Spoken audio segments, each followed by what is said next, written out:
Mais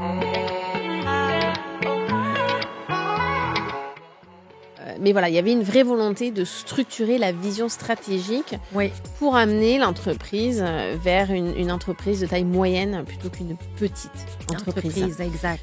Mais c'est aussi important de respecter tout ce qui a été fait et de bâtir sur les fondations solides de l'entreprise tout en la faisant évoluer. Finalement, à travers la méthode Scaling Up, avec laquelle tu nous as grandement accompagnés. Donc, c'est un vrai tango. C'est un vrai tango. Oui. Et ce qui est le plus important, finalement, le plus gros asset qu'on a chez Prestilux, c'est notre réputation. Bonjour, ici Cléo Maheu. J'ai la chance d'accompagner depuis des années des entrepreneurs dans la croissance de leur entreprise et j'avais vraiment envie de faire briller leur histoire, souvent atypique, en créant le podcast Histoire d'hypercroissance. Cet épisode vous est présenté par Hypercroissance qui se spécialise dans la croissance humaine et pérenne des leaders et leur organisation. Notre raison d'être est vraiment d'humaniser la croissance des organisations avec nos livres, nos formations en ligne, nos bootcamps, notre accompagnement collectif, le Mastermind Hypercroissance. Ensemble, nous pouvons surmonter les défis, voir plus clair et avoir un impact. Apprenez-en plus sur hypercroissance.com. Ça fait plus de 5 ans que l'équipe y met tout son cœur à la réalisation de ce balado. On voit dans les statistiques que la majorité de nos auditeurs ne sont pas abonnés. Alors, j'ai une faveur à vous demander de cliquer sur le bouton « S'abonner ». Ça aide le podcast plus que vous le pensez. Plus l'audience grandit, plus nous pouvons continuer de vous offrir des histoires hyper inspirantes. Merci et bonne écoute. Marie Farrell, bienvenue. Merci Cléo. Très contente que tu sois ici, Marie. Ça fait plusieurs années qu'on se connaît. Je dirais qu'on s'est vu grandir ensemble. Hein? Je pense qu'on a passé à travers plusieurs étapes ensemble. Donc, tu es maintenant présidente de Prestilux. Mm-hmm. Et ce que je trouve intéressant, c'est un modèle d'affaires unique qu'on va décortiquer et apprendre aujourd'hui. Puis je pense que ça peut inspirer plusieurs personnes qui souvent peuvent être dans la distribution et c'est vu comme une commodité. Donc, vous l'avez, je dirais en bon québécois, pimpé, ce modèle-là. Oui. Donc, on va vraiment comprendre tous ces aspects-là. Puis je suis contente que tu aies pris le temps de venir nous voir ici aujourd'hui. C'est un grand plaisir. Merci de m'inviter. Alors, Marie, lorsque je fais mes entrevues, et c'est là que je me rends compte, là, tu sais, puis on a dépassé les 100 épisodes et tout, c'est plus important pour moi la première demi-heure quasiment du podcast pour connaître l'humain. Parce que aujourd'hui, je trouve dans un monde où tout va si vite, il faut être capable de comprendre l'humain pour après comprendre l'évolution du modèle d'affaires. Puis souvent, il y a une corrélation. Et c'est là quand je dis, j'ai appris à te connaître, à te découvrir, puis je vois où t'amènes Prestilux aujourd'hui. Alors, j'aimerais savoir, donc d'origine française. Oui. Alors, t'es née en France? Oui. Alors, je suis née en France, dans le sud de la France, à Avignon. C'est là où j'ai grandi, dans une famille de viticulteurs. J'ai une sœur et puis on a grandi à la campagne dans une famille avec des valeurs très terre à terre jusqu'à mes 17 ans où j'ai décidé de faire des études de commerce. Donc je suis partie à Nice, j'ai fait une école de commerce avec une orientation internationale.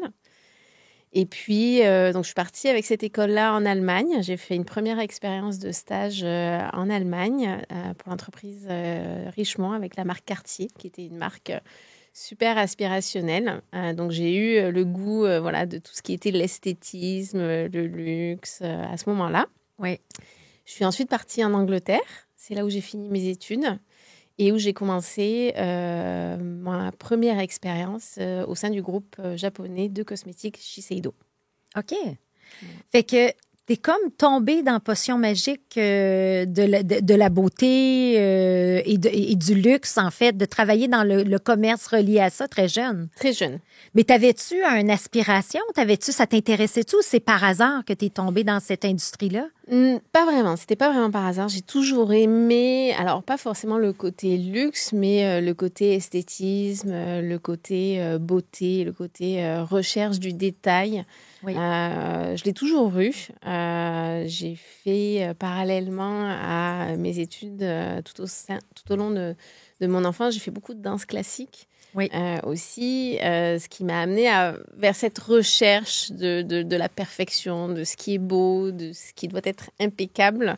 Je l'ai eu de cet apprentissage-là, en fait. Fait que c'est comme une discipline, en fait. J'imagine que tu t'es donné à un très jeune âge. Parce que ça fait ça combien de temps, la danse classique? J'ai fait ça à peu près 10 ans. 10 ans, J'ai fait à quand peu même. près ça 10 ans. Et puis, un certain temps, à un certain moment, je me suis dit, OK, j'aime vraiment ça. Donc, j'en ai fait un peu plus. Et puis, de fil en aiguille, en fait, j'en suis venue à me poser la question, OK, est-ce que tu veux devenir danseuse? Est-ce que tu veux devenir ballerine? C'est vrai, quand je te regarde, tu as toujours été un profil comme féminin, petite et tout. C'est vrai! La tête haute. Bien assise, bien droite. Oui. Donc, mais qu'est-ce qui a fait le choix, en fait? Tu sais, comment ça s'est passé dans ta tête à ce moment-là? À 17 ans, tu sais, tu vis. Tu ne te poses pas trop de questions. Oui. Donc, tu as des choix devant toi. Donc, j'avais ou soit le choix de faire des études de commerce, parce que c'est finalement vers quoi je me destinais. Oui. Ou alors d'être ballerine. Et puis, être ballerine, c'est un process qui est très différent. Donc, tu passes des auditions pour entrer dans une troupe, dans un corps de ballet. Donc, j'ai fait ça. J'ai finalement eu une acceptation pour travailler en tant que ballerine dans le corps de ballet du ballet de Champagne à Reims. OK. J'ai fait ça pendant 2 mois, l'année de mon baccalauréat français, en fait. Donc, je suis partie de l'école française, qui a été une expérience, mais absolument formidable. Et puis, ce sentiment d'être sur scène et puis de donner tellement aux gens, c'est un sentiment qui est absolument incroyable. OK. Et puis, finalement, je pense que ce qui a pesé dans la balance, c'était le côté un petit peu plus rigoureux, le petit côté plus rangé de ma personnalité. Finalement, je me suis dit, non, écoute, commence tes études, puis tu verras. Et donc, j'ai laissé le ballet de ce côté. Mais ça m'a permis d'être vraiment la personne que je suis aujourd'hui. Oui. D'être vraiment rigoureuse. C'est une grande discipline de travail.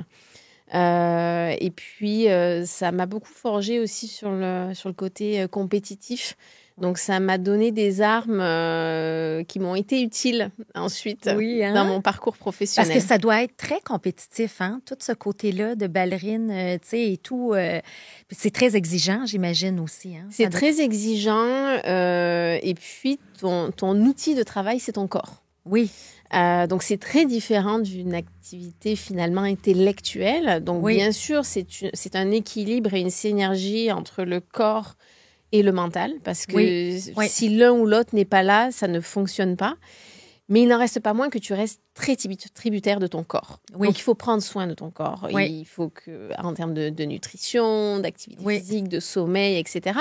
Donc, c'est pour ça que c'est une vraie discipline et un vrai 360 finalement. Ben oui. Mais oui, il y a beaucoup de compétitions. Il y a aussi très peu d'élus. Et c'est aussi ce qui m'a permis de me dire, tu sais quoi, t'es peut-être pas assez bonne, t'es peut-être pas dans le top tier finalement pour te permettre d'avoir accès à des grands corps de ballet.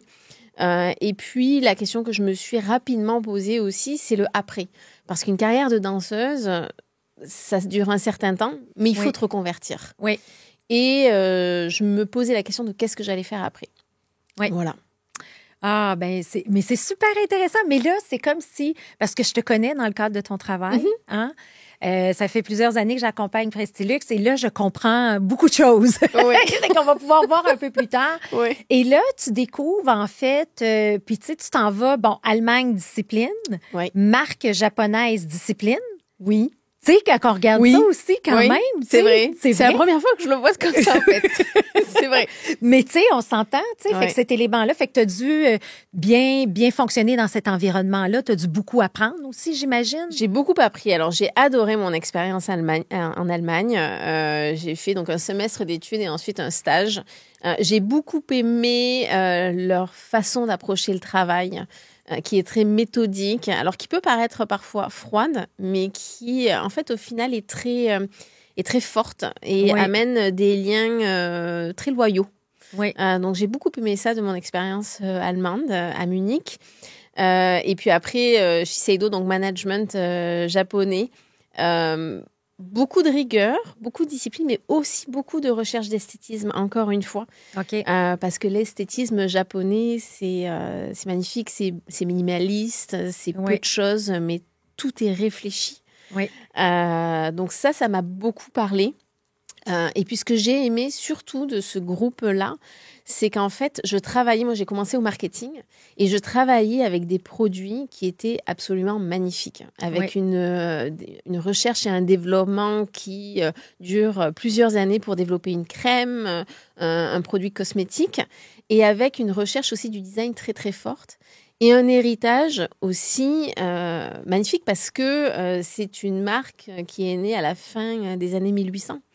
Donc, vraiment? Aussi longtemps que ça? Ouais, Ah oui? ouais. Donc, c'est un des premiers, je pense, si je me souviens bien, c'est eux qui ont commencé à travailler tous les pigments de rouge à lèvres, notamment pour les geishas au Japon. Wow! Intéressant. Et là, tu fais cette expérience-là, tu finis tes études de commerce. Mm-hmm. Et là, qu'est-ce qui se passe? Alors, j'ai la chance d'avoir un stage donc de fin d'année au sein du groupe Shiseido. Et puis, je pense que je termine mon stage. J'ai une offre d'emploi, donc scénario idéal. Donc, je reste à Londres. Et quelques mois plus tard, on nous annonce que finalement, le groupe Shiseido au UK est repris par l'entreprise Decléor et Carita, qui faisait aussi partie de ce groupe-là, mais changement de management. Donc, à ce moment-là, tu te dis, ah oui, OK, tout ce que tu as appris à l'école, c'est en train de se passer. Donc, grand apprentissage de la vie. Oui. Mais j'ai adoré ces années-là. Donc, je reste pendant 7 ans au sein du groupe Shiseido en Angleterre. Je travaille pour la marque Shiseido, puis Decléor et Carita, qui m'amène ensuite à Paris. OK. Et donc, à ce moment-là, je décide de rentrer à Paris pendant 2 ans et je travaille au département export pour les marques Decléor et Carita. Et c'est à ce moment-là que je me mets à voyager dans différentes parties du monde. Donc, ce qui me permet de découvrir l'Asie du Sud-Est, l'Afrique du Sud et le Canada, notamment. Notamment le Canada. Parce que là, tout le monde doit dire, oui, mais là, elle a vécu à Londres, elle a vécu... Qu'est-ce qui a fait qu'elle est venue au Canada en 2012? Pourquoi avoir choisi le Canada? Alors, en fait, j'étais en France, bien en France, mais ayant commencé ma carrière en Angleterre, la piqûre de l'international me manquait. Oui. Et donc, j'ai voulu repartir dans un autre pays. Le Canada était un des pays sur la liste. Et puis, à cette époque-là, ma directrice, qui était néo-zélandaise à l'époque, savait que je voulais repartir, savait que le Canada était un des prétendants. Il m'a dit, tu sais quoi, Marie, je vais te mettre donc sur le compte canadien. Tu iras, tu vas rencontrer l'équipe et puis ça te permettra de te dire, OK, est-ce que tu aimes ce pays ou pas? Parce que le Canada restait en fait un idéal finalement, mais je n'y étais jamais allée. C'est ce que je fais. Je rencontre l'ancien propriétaire de Prestige Luxe qui s'appelle Jacques Pérus. Oui. Et là, on est en 2012. Et là, on est en 2011. 2011. En fait, je la rencontre en 2011 et je suis arrivée en 2012. OK. Et puis, au cours d'un dîner, il me dit, Marie, est-ce que vous, qu'est-ce que vous voulez faire? Ça vous tenterait pas de repartir à l'étranger? Je dis, si, justement. Il dit, vous savez quoi? J'ai peut-être un job pour vous. OK. Le lendemain, je passais un entretien d'embauche avec lui. 6 mois plus tard, j'étais au Canada. Wow. Voilà. Et là, tu as amené toute ta famille. Alors là, tu n'avais pas d'enfant. Alors, j'avais pas d'enfant. Donc, OK. On est venu avec mon ex-mari et moi ici. Donc, en fait, je me souviens très bien. Je l'appelle et je lui dis, tu sais quoi, j'ai peut-être un job. Qu'est-ce que tu en penses? Il me dit, écoute, tu as le week-end pour te faire une idée sur Montréal. Puis on va voir. Et puis 6 mois plus tard, c'est ça. On est arrivé ici. Donc je suis arrivée, on est arrivé le 12 janvier 2012. Je me rappellerai. Oh my God, en plein hiver. Toute ma vie. Première tempête de neige. Et là, il y a tout un tas de sentiments qui s'entrechoquent dans ta tête. Et tu te dis, à un côté, tu te dis, waouh, c'est excitant, c'est magnifique. Et puis à un côté, tu te dis, mais qu'est-ce que tu fais là? Oui. Surtout au mois de janvier, avec une tempête de neige, j'imagine qu'il y a quand même un petit choc culturel. Hein? Oui, exactement. Venant du sud de la France, c'était quelque chose. Oui, exact. Mais voilà, je l'ai... Mais là, vous êtes ici, donc là, ça fait 12 ans déjà que vous êtes ici. Oui. Et il n'y a pas de regret? Aucun. Non, Aucun hein? regret. Et puis, c'est la vie. C'est la vie qui te porte. Oui. Tu sais, je me suis dit, OK, j'ai la chance de partir. J'ai un job qui m'attend, une entreprise qui me sponsorise. Si je le fais même pas maintenant, je le ferai jamais. Oui, c'est vrai. J'avais pas d'enfant à l'époque, donc t'as pas d'attache. Oui. Bon, c'est sûr que ça a été un petit peu plus difficile pour ma famille parce que ça faisait juste 2 ans qu'on était à Paris. Oui. Et à peine rentrée, je repars outre-Atlantique. Oui. Donc, ça a été un petit choc pour eux.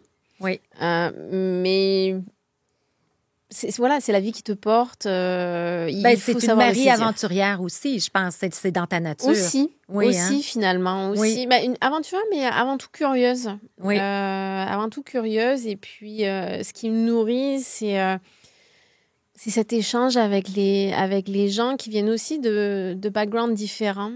Oui. Et je pense aussi qu'il y a quelque chose de très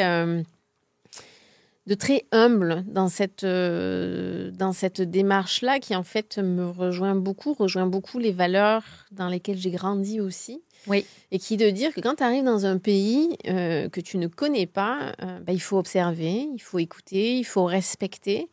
Et je pense qu'à travers cette démarche-là, tu grandis énormément. Oui, c'est vrai. En fait, tu sais, quand on dit si on veut réellement grandir, il faut sortir de notre zone de confort. Mm-hmm. Et je pense que toi, c'est naturellement, tu relèves tous ces défis. Oui. Parfois souhaité, parfois pas souhaité. Exact. Mais quand même, tu sais, c'est ça. Et tu le fais avec brio. Et là, tu commences à travailler chez Prestilux. Est-ce que tu peux nous parler de Prestilux à l'époque, oui. Quand il y a 12 ans? Alors, Prestilux à l'époque, c'était une entreprise qui distribuait, je ne sais plus combien de marques, après on va dire les 8-10 marques de produits cosmétiques. Donc, Prestilux, c'est en fait un importateur de produits de cosmétiques pour les redistribuer dans les canaux de distribution au Canada. Donc, à l'époque, moi, je m'occupais des marques d'Ecléor et Carita, qui étaient finalement les marques que je connaissais bien, puisque je bossais pour elles en France. Et c'était une entreprise familiale, donc où il y avait 2 actionnaires, Jacques Pérusse et puis Joël Roussin à l'époque, situés à Laval. Et donc, la raison pour laquelle je dis tout ça, c'est parce que pour moi, étant européenne, ça a été quand même un choc culturel, il faut le dire. Il faut le dire. J'adore ma vie ici, mais c'est vrai que je me sentais un peu déracinée quand même de ce que je connaissais dans un environnement quand même nord-américain. Alors, nord-américain d'un côté, québécois d'un autre. Oui. Donc, avec cette dualité-là. Et puis, tu dois tout apprendre parce que tu ne connais pas le Canada, tu ne connais pas la culture, mais tu ne connais pas non plus les façons de travailler. Oui. Donc ça a été un vrai apprentissage. Je ne cache pas qu'au début, je me disais, est-ce que j'ai pris la bonne décision? C'est quoi les plus grandes différences, tu sais, justement, pour ceux qui... Parce qu'il y a plein de gens, tu sais, moi, ça m'intéresse, tu sais, moi, j'adore l'Europe, mais tu sais, toi qui arrives de l'Europe, qui arrive ici, c'est quoi les plus grands gaps, là, tu sais, les plus grands écarts que tu voyais peut-être dans la culture ou les façons de travailler? Alors, au niveau du travail, c'est ça. Au niveau de la culture managériale, c'est très différent. Moi, ce que j'aime beaucoup ici, c'est qu'il y a vraiment... on donne la place aux gens, on donne la chance aux gens d'exprimer leurs idées, de proposer des choses. C'est une hiérarchie qui est beaucoup plus horizontale que la hiérarchie typiquement française, on va dire. Et en fait, j'avais accès à des gens à un haut niveau beaucoup plus rapidement qu'en France. Oui. Donc, c'est bien parce que ça te donne une chance. Tu peux faire une différence. En fait, tu sens que tu peux faire une différence très rapidement. Mais ça peut être intimidant aussi parce que tu es mis en face de gens ou dans des situations où tu te dis ah oui, c'est ma responsabilité. Il faut pas que je me trompe. Donc, ça a été une des grandes différences de management que j'ai vues. Et puis, travailler en 2 langues, avec aussi 2 cultures quand même différentes, avec un réseau de distribution, en tout cas dans le secteur dans lequel on travaille, différent au Québec du Canada anglais. Oui. Donc, c'est constamment aussi avoir cette dualité, parce que le Canada étant un grand pays, quand tu viens de France ou d'un plus petit pays géographiquement parlant, tu ne te rends pas compte des disparités culturelles qu'un grand pays peut avoir. Mais le Canada est pluriculturel finalement. Oui. Et la façon de consommer en cosmétique, en tout cas au Québec, n'est pas forcément la même qu'à Toronto ou qu'à Vancouver. OK. Donc pour moi, ça aussi, ça a été un autre apprentissage. Oui. Alors, ça l'a vraiment piqué ta curiosité. Ah oui, ça c'est sûr. J'avais de quoi. T'avais de quoi apprendre et tout ça. Donc là, tu évolues au sein de l'entreprise. T'apprends. En fait, je suis juste curieuse. Quand tu parles de cosmétiques, la façon dont les cosmétiques, c'est quoi les différences entre le Québec, le Toronto et Vancouver? Peux-tu juste nous expliquer un petit peu la façon de consommer, peut-être? Oui, bien sûr. Alors, c'est sûr que au Québec, tu as une grande influence francophone. Oui. Donc, les Français, on va beaucoup regarder le discours, qu'est-ce que le produit fait pour toi, le nom. Il va falloir expliquer dans sa globalité les bienfaits d'un produit, de soins de la peau. Les gens accordent beaucoup d'importance au parfum, par exemple. Donc, la consommation de parfum est très importante au Québec. Si on regarde le Canada anglais, c'est straight to the point. Okay. Donc, il faut savoir les résultats. Donc, typiquement, une crème anti-rides, c'est moins de rides en combien de jours et en termes de pourcentage, on parle de quoi? Donc, c'est très, très différent à ce niveau-là. Après, il y a encore l'ouest du pays où il y a un côté lifestyle qui est plus important, un côté nature qui est plus important, oui. Avec une appétence pour les produits biologiques qui est plus grande peut-être qu'à Toronto et qu'en Ontario. Et puis après, le Québec est quand même la région canadienne où les marques de produits cosmétiques s'établissent plus rapidement. Parce que la cosmétique française est quand même connue mondialement. Et donc, c'est plus facile rapidement de se dire pour une entreprise française, OK, je vais distribuer mes produits au Canada. Et donc, où je vais? Je vais à Montréal en premier parce qu'on parle français. Et donc, parce que, de facto, je vais être compris plus rapidement. OK, je comprends. Alors, OK, c'est intéressant de le voir de ton point de vue comme ça. Fait que là, tu apprends, tu te développes dans tout ça. Et là, il y a un changement de président, je pense aussi, qui se passe. Oui. Alors, il y a un changement de main qui commence à se faire en 2014 avec un nouveau partenaire qui prend des parts au sein de l'entreprise. Donc, ce partenaire s'appelle François Carlier, donc qui rentre dans l'actionnariat de Prestilux en 2014 et qui rachète l'entièreté de Prestilux en 2017. Donc ça devient, donc moi entre-temps j'ai 2 enfants, deux garçons, donc je pars 2 fois et à chaque fois que je reviens de congé maternité, il y a quelque chose qui change chez Prestilux. Et en même temps j'ai envie de grandir, donc je demande un poste plus grand avec des responsabilités plus importantes. Donc, je décide de continuer d'accompagner Prestilux et François Carlier quand je rentre de mon 2e congé maternité en 2017 en tant que directrice marketing. Et donc, à ce moment-là, je reprends sous mon aile à peu près la moitié du portefeuille des marques de Prestilux. En même temps, on reprend la distribution d'une marque qui s'appelle Nux, qui était une marque qui était distribuée par le groupe Clarins auparavant et qui fait appel à nous pour reprendre la distribution. D'autres marques aussi. Alors, en 2014, on a lancé 2 marques importantes pour nous. On a lancé Uriage, puis Filorga. Donc, tout ça fait que le volume du chiffre d'affaires et l'entreprise, finalement, grandit doucement et sûrement. Donc, c'est là je me rappelle d'être allée manger avec François à cette époque-là. Et c'était l'hypercroissance qui s'en venait, là. Oui. Avec les renouvellements de contrats, les nouveaux contrats, entrer plus de marques, tout ça. Je pense que... Et c'est là, je me rappelle, j'étais allée déjeuner avec François. C'était son endroit au Hilton Hotel à Laval. Ah oui? Oui, c'est ça. Tu sais, on allait manger là. Et là, il me parlait un peu de tous ses projets. Et on a fait notre première retraite. C'est ça qu'on regardait. On a fait notre première retraite ensemble en août 2017.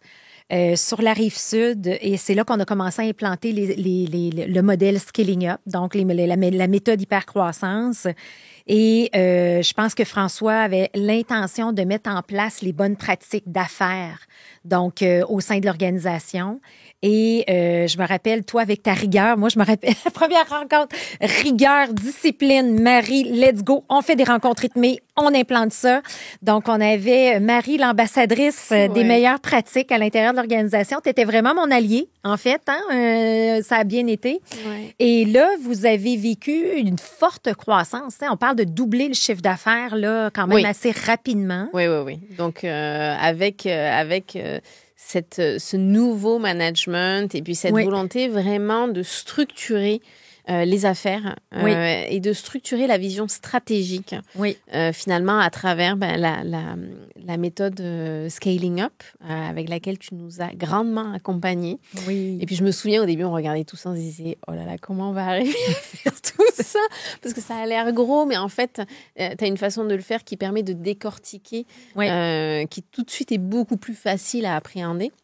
Mais voilà, il y avait une vraie volonté de structurer la vision stratégique pour amener l'entreprise vers une entreprise de taille moyenne plutôt qu'une petite entreprise. Exact. Et donc, ça s'est fait à travers deux choses. Ça s'est fait à travers la croissance organique des marques qu'on avait déjà et l'ajout de nouveaux contrats de distribution aussi. Oui. Et là, ce que j'aimerais qu'on parle, parce que là, on comprend, tu sais, dans le fond, tu sais, si tu m'expliques concrètement qu'est-ce que fait Prestilux. D'accord.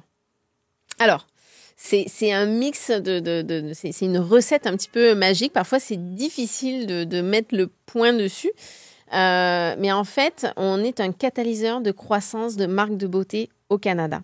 Donc, n'importe quelle marque qui souhaite ou soit s'établir au Canada. Donc, on lance des marques from scratch, des marques européennes, des marques US, qui n'ont jamais mis les pieds au Canada et qui souhaitent mettre vraiment un pas sur le territoire national. Donc, on va les accompagner à travers une stratégie de mise en marché où on va garantir une accélération de croissance du chiffre d'affaires. Oui. Et donc ça, on va le faire à travers différentes choses. On va le faire à travers un go-to-market strategy, donc une stratégie marketing adaptée aux besoins des clients et des consommateurs finaux au Canada. Parce que vous avez une expertise dans chacune des provinces, comme tu viens de nous montrer aussi. Tout à fait. Parce que quelqu'un qui arrive du US ou qui arrive de l'Europe n'a pas cette connaissance-là du marché. Non, et souvent arrive avec des idées préconçues. Et ça, c'est assez typique. Oui. De dire, le Canada, finalement, c'est un petit peu l'extension des US. Ou alors, le Canada, c'est un petit peu l'extension de la France. Mais c'est pas du tout ça. Non. Dans un sens ou dans l'autre. Et heureusement, d'ailleurs. Oui. Mais donc, ça se passe à travers le marketing. Ça se passe à travers une force de vente qui est déployée d'est en ouest. Donc, qui distribue à peu près nos produits dans à peu près 3000 points de vente. Donc, qui démarche vraiment les cosméticiennes dans chacun des points de vente des chaînes de pharmacie.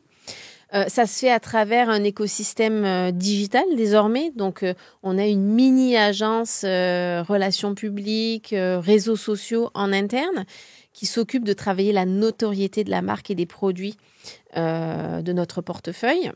Ça se fait à travers une structure, bien sûr, financière et aussi une structure logistique. Parce que le Canada étant un très grand pays, ça coûte pas mal d'argent de distribuer des produits aussi à travers tout le pays. Oui. Donc, en fait, nous, on est un one-stop shop pour les marques qui, donc, comme je disais, veulent commencer de zéro au Canada, mais aussi pour des marques qui ont eu d'autres partenaires ou qui ont essayé avec une filiale, mais qui n'ont pas réussi, qui se disent, finalement, j'ai besoin d'un partenaire qui connaît tous les acteurs majeurs du retail canadien, pour repartir sur de bons pieds et repartir sur la croissance. Et là, ce que je trouve intéressant, puis ce que je veux amener nos auditeurs à réfléchir, c'est que tu pourrais regarder Prestilux puis dire c'est un distributeur de marque de beauté au Canada. Mais là, si on réfléchit à tout ce que tu viens de nous nommer, les compétences fondamentales qu'on peut définir, tu sais, c'est beau dire je suis un catalyseur de beauté pour la croissance des marques, mais si on regarde, vous avez développé des compétences fondamentales au fil des années, une expertise unique, donc un réseau de distribution de gens terrain qui vont aller parler aux cosméticiennes il y a pas une filiale qui est capable d'avoir ça comme ça. Il y a pas donc vous avez ça c'est un premier élément. Le deuxième élément, il y a beaucoup de connaissances internes omnichannel, tout le digital, la numérisation, tout ça. Vous êtes en train justement de vous mettre à jour dans le fond pour tout ce qui est le branding. Et qu'est-ce qu'une marque veut? Ben, quand elle arrive, elle veut croître rapidement. Ben, vous offrez ça, d'où le catalyseur. Et souvent, c'est ça que j'ai aimé quand je vous ai accompagné, c'est qu'on a été capable de nommer ces éléments-là à la base, puis au fil des années, ce sont venus des éléments stratégiques qu'on a juste renforcés. Et il y a une évolution aussi qui s'est faite dans le modèle d'affaires.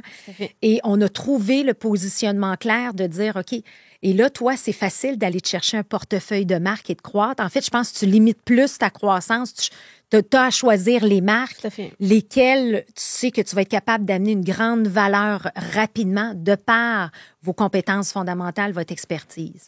Oui, et puis en plus, notre business model, alors on a plusieurs business models et ça, c'est un des mandats que j'ai souhaité vraiment développer aussi avec ton accompagnement. Pour s'assurer qu'en fait, une marque reste avec nous le plus longtemps possible. Parce que la dualité de notre activité, c'est qu'on fait grandir une marque, mais qu'on sait aussi qu'à un moment donné, une marque est assez grande pour voler de ses propres ailes. Donc, ce qu'on a essayé et je pense on arrive à faire aujourd'hui, c'est de s'assurer qu'on définit un business model qui est différent selon le niveau de maturité de la marque.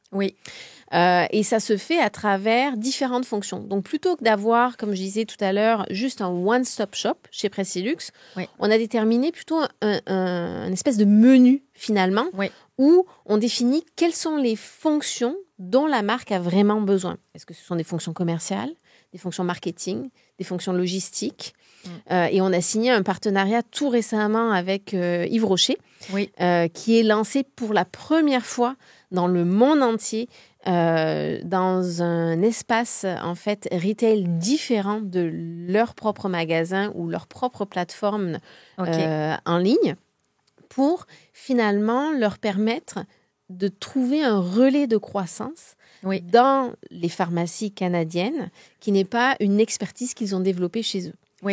Parce qu'eux autres avaient à l'origine beaucoup plus des boutiques. Oui, eux, ils ont des boutiques en propre, ils ont un website. Donc, en fait, ils opèrent eux-mêmes à travers une filiale ici basée à Montréal, dans un certain nombre de réseaux de distribution, mais ils ne connaissent pas l'écosystème de la pharmacie. Donc, ils ont fait appel à nous pour tout ce qui est force commerciale, force marketing, mais ils ont leur propre logistique. Donc, en fait, ce qu'on a travaillé aussi avec l'équipe de direction, c'est de moduler donc, ce business model. Et la deuxième chose qu'on a faite, c'est qu'on est reparti sur un business model de consignation, donc où en fait, on travaille sur des ententes long terme avec nos marques. Donc, on est vraiment l'extension de la marque au Canada sur des contrats d'une longue durée. Et en fait, on ne détient pas le stock. Et comme on ne détient pas le stock, ça nous permet de réinvestir en moyens moteurs marketing et commerciaux pour justement catalyser la croissance d'une marque.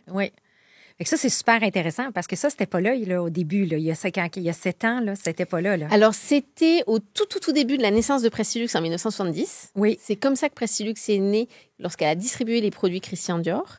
Ça s'est éloigné de ce business model-là. Et puis, c'est ce qu'on a ramené aussi avec François. Pour s'assurer finalement de la pérennité financière de l'entreprise. De l'entreprise, exactement. Et à toutes les fois que... En fait, ce que je trouve particulier de votre modèle, puis ce qui n'est pas facile, c'est que vous avez quand même des comptes à rendre à la marque et vous devez déployer sur le terrain. Tu sais, c'est comme tu dois satisfaire des deux côtés. Fait que parle-nous un peu de cette... Alors ça, c'est une danse. Oui, exactement. C'est un tango très intéressant entre l'écosystème canadien de détaillants avec lesquels nous travaillons. Donc, on travaille avec le groupe Loblaws, avec Shoppers Drug Mart, avec le groupe Métro, avec les bannières Jean Coutu, Métro, Brunet. On travaille avec Family Prix, avec Uniprix, avec Rexall, London Drugs. Sachant que le Canada, sur le territoire, est essentiellement un marché de chaînes. Oui. On peut citer Sephora aussi du côté plus sélectif, les grands magasins avec La Baie, Holt Renfrew, René maintenant qui vient d'arriver au Canada. Oui. Et sur l'écosystème online avec Amazon, notamment Amazon Canada. Donc, on est sur des négociations de chaînes avec des très gros joueurs sur le marché canadien. Donc, ça, c'est d'un côté. Oui. Et d'un autre côté, on est les ambassadeurs des marques. Oui. Donc, oui, on est un petit peu pris en sandwich. Donc, ce qui veut dire qu'il faut être diplomate. Oui. Ce côté humilité dont je parlais au début revient du coup de manière très, très forte parce qu'on fait pour la marque, mais on n'est pas la marque. Donc, il faut qu'on respecte, bien sûr, l'équité de cette marque-là, son nom, son image, sa stratégie de distribution et d'implantation au Canada. Et il faut aussi qu'on se plie à des détaillants canadiens qui ont aussi leur stratégie, leur modèle de différenciation et leurs contraintes, finalement, terrain pour les consommateurs finaux. Exact. Donc, c'est un vrai tango. C'est un vrai tango. Oui. Et moi, je trouve toujours ça exceptionnel de vous voir comment vous avez développé les métriques, puis des business reviews, puis d'être capable de valoriser le potentiel d'une marque, puis d'être capable d'avoir les stratégies justement de go-to-market et ça. Puis je pense un peu c'est ce qui vous fait vibrer aussi, tu sais, d'où le mot catalyser, catalyser la croissance d'une marque et tout, là. Puis je pense que ce qui est super important dans notre métier, c'est la confiance. Oui. Parce qu'on est un intermédiaire. Nous ne fabriquons pas de produits. On nous confie les produits, on nous confie une marque. Oui. Et nous ne sommes pas les personnes responsables pour les proposer aux clients finaux. Ça, ce sont nos partenaires détaillants. Donc, ça demande beaucoup de respect et beaucoup de confiance. Oui. Et donc, la confiance vient avec la transparence. Oui. D'où l'importance d'avoir ces rapports sur les ventes, sur les rapports d'inventaire, les flux financiers, etc. Et pour moi, c'est le prémisse de base. Et ce qui est le plus important, finalement, le plus gros asset qu'on a chez Pressilux, c'est notre réputation. Oui. On est né en 1970 et c'est finalement de démontrer qu'on a pu être le partenaire de marques de beauté au fil du temps et qu'on a su respecter l'image de ces marques-là. On a su respecter les contraintes et les espaces de nos détaillants. Et on a su aussi les faire grandir sans se dire un jour elles vont partir et donc on devrait faire les choses autrement. Oui. En fait, on est très respectueux de la volonté d'une marque aussi de voler de ses propres ailes, comme je disais tout à l'heure, et de continuer à grandir sans qu'on soit son partenaire. Exact. D'où la relation, la réputation. Et comment se fait le choix d'une marque? Puis j'aimerais que tu me parles des belles marques que vous avez parce que tout le monde probablement les connaît. Mm-hmm. Donc, parle-nous des marques et comment aujourd'hui vous faites une sélection. Alors, on distribue aujourd'hui, alors le nombre change, mais à peu près une vingtaine de marques sur plusieurs axes. Sur les axes de soins de la peau, sur l'axe parfum, sur le maquillage, la santé naturelle et puis les soins bébés. Donc, on essaie d'avoir un écosystème de marques qui soit complémentaire, où il y a peu de cannibalisation et à des niveaux de maturité qui sont différents. Parce qu'étant un distributeur, donc on a des contrats qui se renouvellent chaque année. Et donc, il faut qu'au fur et à mesure qu'on fait grandir nos plus grandes marques, qu'on avoir un équilibre de portefeuille. Oui, bien sûr. Et qu'on ait un pipeline de marques qui soit assez intéressant et qui nous permette de stabiliser et de continuer à faire grandir notre chiffre d'affaires. Oui. Donc, ça, c'est un des critères importants de sélection des marques. Donc, se dire, OK, est-ce qu'une marque a le potentiel de grandir à un niveau de chiffre d'affaires qui est soutenable pour eux, pour nous et pour nos détaillants? Ça, c'est la première chose. Qu'elle soit complémentaire au portefeuille actuel de marques que nous avons. Que le Canada soit une réelle volonté d'implantation. Parce que le Canada est un marché qui est loin de l'Europe. Souvent, ce sont des marques européennes auxquelles on parle. Oui. Donc, il faut une vraie confiance, une vraie compréhension et un vrai lâcher-prise d'une certaine manière, ou se dire, OK, je sais que Prestilux va s'occuper de ma marque de la bonne manière et connaît le marché, et donc, je leur donne une certaine liberté. Oui, je comprends. Donc, il faut qu'il y ait un contrôle et en même temps une autonomie. Donc, il faut que d'où la confiance que tu parlais. D'où la confiance, oui. Et d'où la priorisation en fait du marché canadien comme un marché stratégique d'internationalisation pour la marque. Oui. Il faut que la marque soit prête à investir les moyens moteurs nécessaires parce que, étant un marché de chaîne, le coût d'entrée est quand même important. Alors, c'est la beauté des chaînes. Quand on ouvre une chaîne, on ouvre tout de suite 300, 500, 1000 portes. Donc, les chiffres d'affaires peuvent augmenter rapidement. Oui. Mais il y a un coût aussi d'entrée qui est important. Donc, il faut avoir que la marque ait les reins solides, finalement, en partant.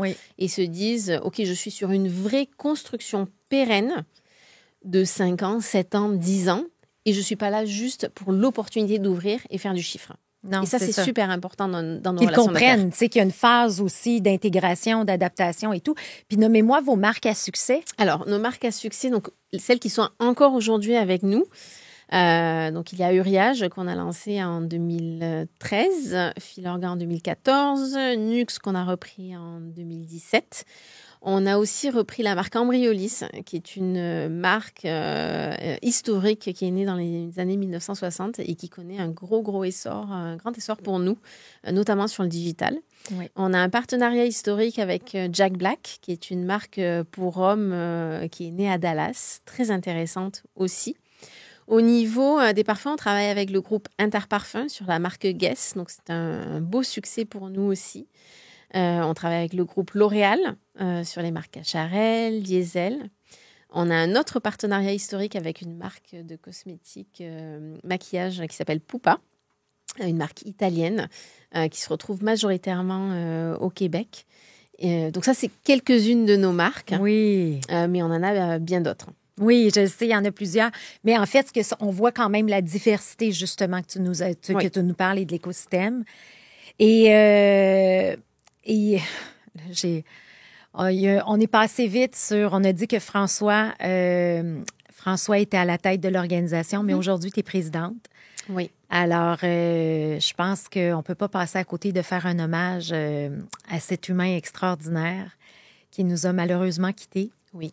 Des suites d'un cancer en 2021. Si ma mémoire est bonne. Oui. Donc, je me rappelle, François m'appelle, je suis en train de mettre de l'essence. « Allô, François, comment ça va? » Il dit, « Écoute, je t'annonce stade 4 cancer, je ne sais pas, j'en ai pour combien de temps. » Et c'est arrivé quelques mois plus tard et il est parti très vite. Et je sais que François avait toujours dit, « Écoute, s'il m'arrive quelque chose, c'est Marie qui prend la relève, de par ta rigueur, de par, je pense, la bonne entente que vous avez toujours eue. » Mais j'aimerais ça que tu me parles. Et aujourd'hui, l'entreprise, elle est gérée, en fait, la propriétaire est Nina, sa femme, qui est une femme extraordinaire, qui a repris ça, qui t'a donné une belle, je pense, liberté, latitude.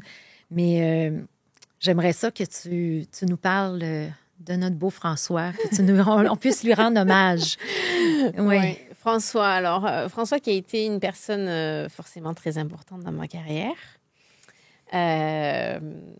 avec qui on a trouvé un équilibre assez organique entre le travail bien fait, la performance, la discipline, parce que lui aussi avait un côté discipline, le professionnalisme et puis le côté fun, le côté plaisir, le côté blague. Il était français aussi, donc on partageait beaucoup de codes culturels ensemble et on se marrait bien.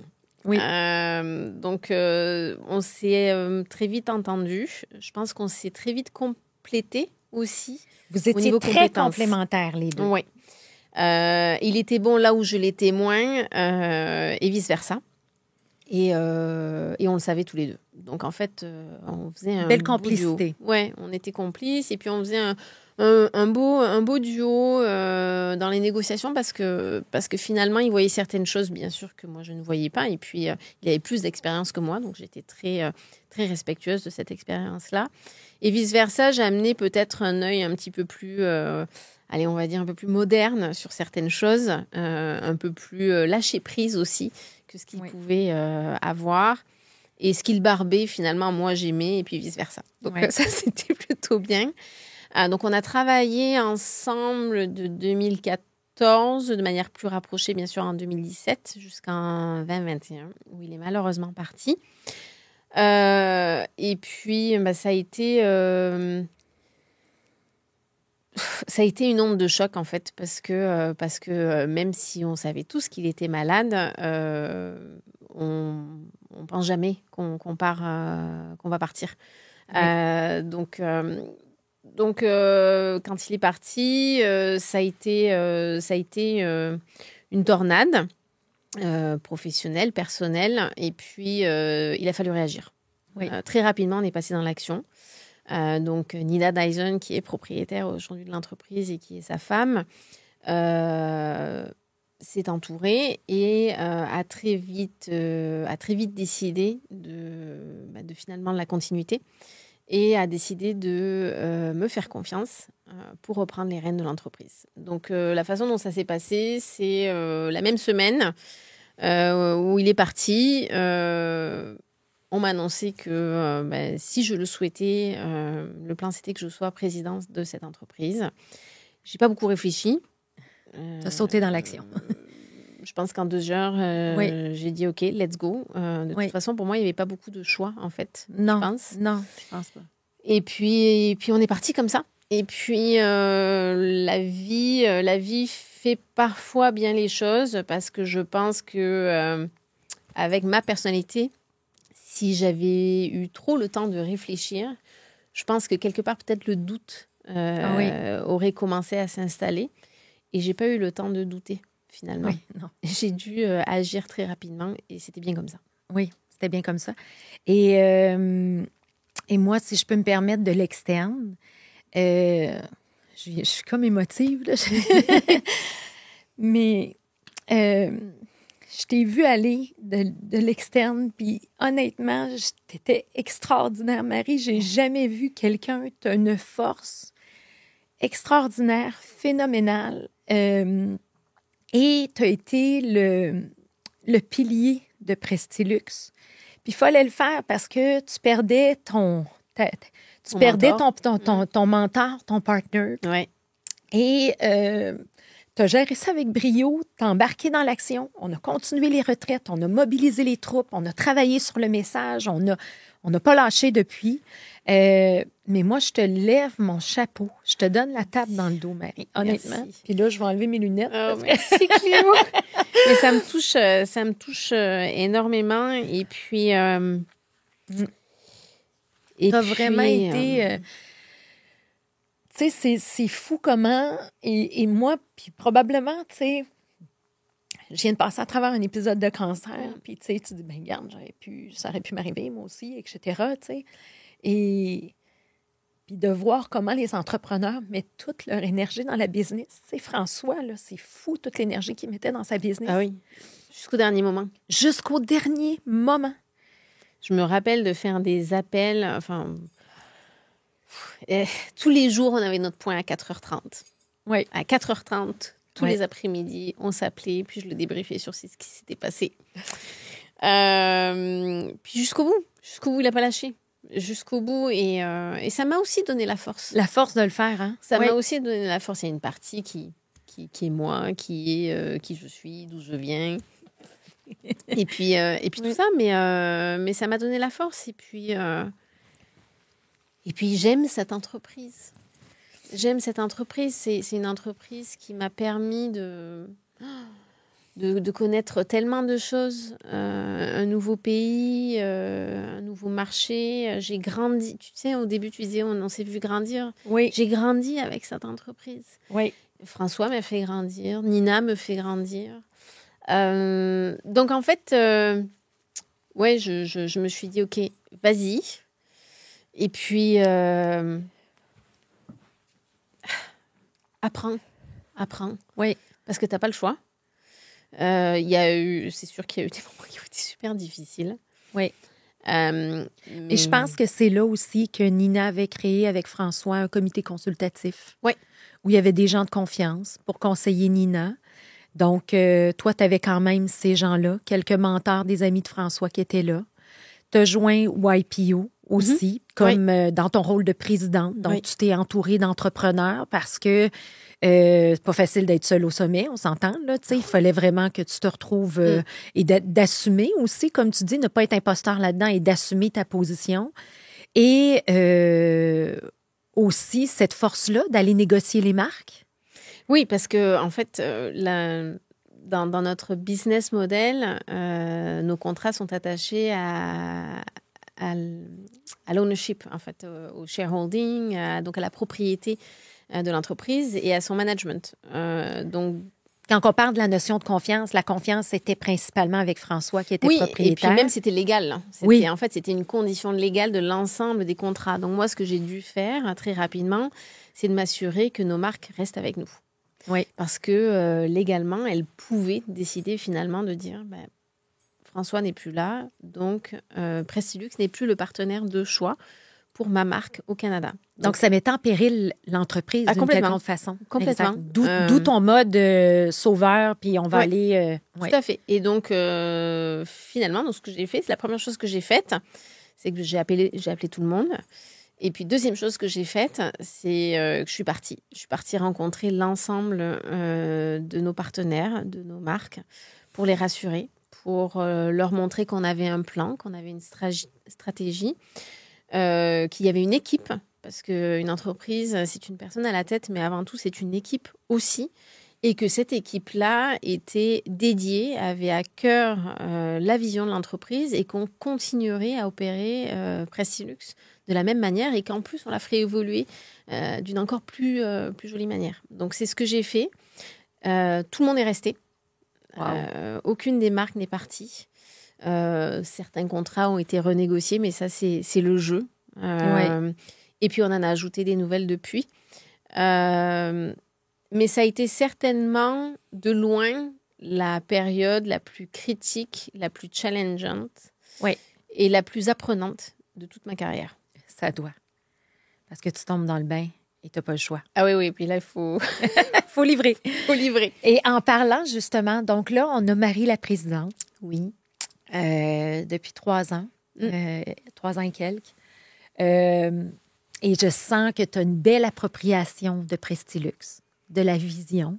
Tu n'as pas oublié l'ADN et les fondements, justement. Je pense que tu les as bien expliqués. Mais tu amènes un vent de jeunesse. Tu amènes une belle évolution. Donc, comment tu vois, en fait, la vision de Prestilux?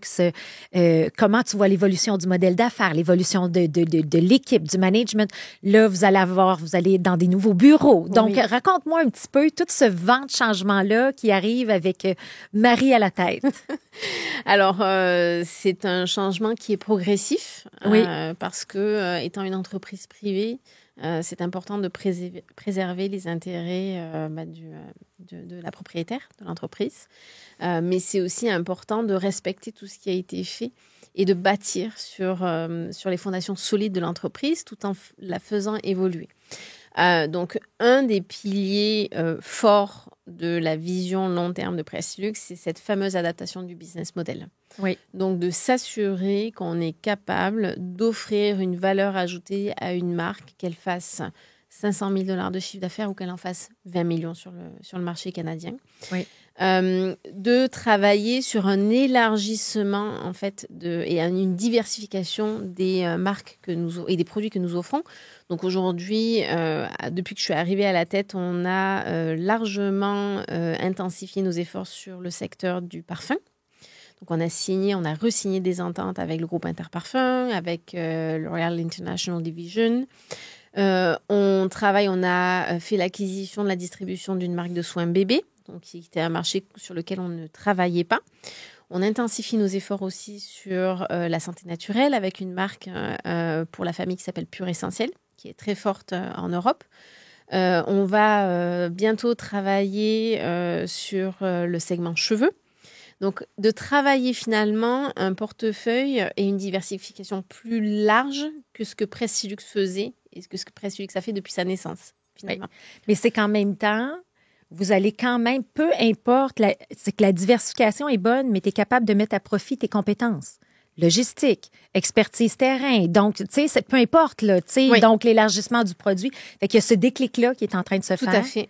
Il y a le côté digital. Oui. Donc, il n'existait quasiment pas il y a 3-4 ans. Donc, sur lequel on intensifie nos efforts aussi. Donc, vraiment aller travailler la digitalisation, la numérisation de toutes les activités, alors que ce soit des activités de vente pure, mais aussi des activités internes de Pressilux, de comment on travaille. Donc, révolutionner nos process, révolutionner nos façons de faire. Oui. Parce qu'on est quand même une entreprise qui est très traditionnelle, donc il faut la faire avancer. Oui. Il y a tout ce qui est le côté gestion du talent aussi, qui est quelque chose que j'ai créé il y a 3 ans avec un nouveau pôle culture et talent pour créer une image de marque Pressilux, parce que étant dans le B2B, en fait, on connaît nos marques, on connaît nos détaillants, mais on ne connaît pas Pressilux. Oui. Donc, qu'est-ce que Pressilux a à offrir de différent tout en restant à Montréal aussi. Donc, on va travailler dans des nouveaux bureaux avec un système de collaboration qui est complètement différent de ce que l'entreprise a pu connaître auparavant. Donc, travailler sur l'engagement des gens, travailler sur l'appartenance et la collaboration. Et le développement aussi. Hein. Et le développement du talent, vraiment. Oui. Donc, oui. Parce qu'on le sait aujourd'hui, c'est pas la même chose que ce que c'était. La relation au travail est différente pour les nouvelles générations. Donc, il faut apprendre de ces volontés-là. Et donc, pour Pressilux, c'est un enjeu parce qu'on a des gens qui sont là depuis 25 ans, 30 ans, et puis il y a des gens qui viennent d'arriver. Donc, c'est de faire en sorte que tous ces gens-là se regroupent derrière une même mission, une même vision et un engagement fort, toujours en gardant à cœur l'humain. Oui. Et quand je dis l'humain, c'est avec qui on souhaite travailler du côté détaillant, du côté marque et du côté employé aussi, pour être respectueux de l'humain. Oui. Et continuer et poursuivre cette confiance-là. Autant à l'interne, la marque que sur le terrain. Parce que c'est notre plus grand asset. C'est vraiment ça. C'est vraiment de dire, on va continuer d'être ce catalyseur de marque de beauté. On va continuer d'être finalement ce dénicheur de pépites de beauté pour nos détaillants. Et à contrario, d'être celui qui va permettre à une marque de l'accompagner, de lui tendre et de lui prendre la main pour l'amener vers des horizons plus grands. Fait que c'est vraiment bien. Je pense qu'on comprend vraiment le modèle et tu investis, c'est ça, beaucoup dans les gens, beaucoup dans la culture, beaucoup dans l'environnement de travail. T'amènes la collaboration qui est essentielle selon tes valeurs, bâtir la confiance. Et si je regarde dans l'avenir, si on fait un podcast dans 10 ans d'ici, on est rendu où, Marie? Où est-ce qu'on est rendu? On est rendu, je pense, sur une entreprise qui continue d'agir avec les mêmes valeurs. Oui. Mais qui a une curiosité encore plus grande, parce que ça, c'est quelque chose qui est fort chez moi, la curiosité. On comprend. Oui. Avec ton background. Oui. Et puis, potentiellement une diversification dans d'autres produits, dans d'autres secteurs d'activité. Peut-être sur d'autres canaux de distribution que ceux que nous faisons aujourd'hui. Oui. Il y a tout le secteur professionnel de la beauté, donc tous les salons, tous les médispas. Donc, c'est peut-être aller travailler sur ce canal de distribution auquel nous ne touchons pas aujourd'hui. Ça peut être travailler sur le marché des US. Qui sait? Pressilux, dans le passé, a travaillé sur le marché américain. C'est pas une priorité à court moyen terme, mais ça peut le devenir. Oui. Et c'est de continuer d'apprendre. Oui. Surtout. Oui. Surtout. Et y a-t-il quelque chose, en fait, que tu voudrais dire à nos auditeurs, tu sais, de tout ce beau parcours-là? Et merci vraiment de l'avoir partagé, mais est-ce qu'il y a quelque chose, tu sais, des gens qui aspirent peut-être à devenir président puis qui ont de la drive? Qu'est-ce que tu recommandes? Alors, c'est une question, ça. Il y aurait plein de choses. Je dirais de rester ouvert à l'opportunité, aux signes de la vie, à s'entourer des bonnes personnes. Oui. à ne pas hésiter à aller poser des questions et à aller demander de l'aide à des gens qui l'ont fait, qui ont connu des situations qu'on n'a pas encore connues, parce que ça a été très, très fort, moi, quand j'ai pris ce poste-là, où je me suis dit beaucoup de fois, comment on fait? Et puis, j'ai dû prendre mon téléphone, j'ai dû aller contacter des personnes qui m'ont aidée et qui ont démystifié finalement des obstacles que je pensais absolument insurmontables. Donc, s'entourer des bonnes personnes, demander conseil. Et puis de ne pas trop douter, d'écouter cette voix en nous, où quand on sait qu'on est fort, quand on a la conviction d'avoir une bonne idée, d'avoir ce gut feeling où on sait qu'on va y arriver, de s'écouter et de foncer, d'y aller et de ne pas regarder en arrière. Quoi de mieux pour terminer ce podcast? Marie, merci infiniment de ce partage-là qui, pour moi, est vrai, authentique et tellement inspirant. Alors, je te remercie beaucoup. Merci beaucoup, Cléo. C'était un grand plaisir.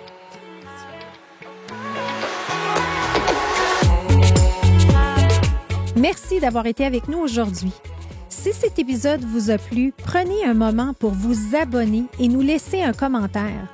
Cette petite action aura un grand impact car elle nous permet de toucher encore plus d'entrepreneurs passionnés comme vous. À très bientôt pour une nouvelle histoire inspirante.